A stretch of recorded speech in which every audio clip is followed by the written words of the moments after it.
11वी IFSKA खुली महाराष्ट्र राज्य karate अजिंक्यपद स्पर्धा उत्साहात.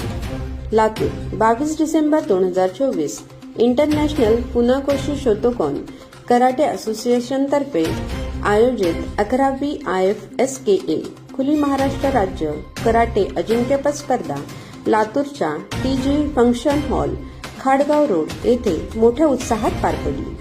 या स्पर्धेमध्ये राज्यभरातील विविध जिल्ह्यातील तब्बल 400 स्पर्धकांनी सहभाग घेतला.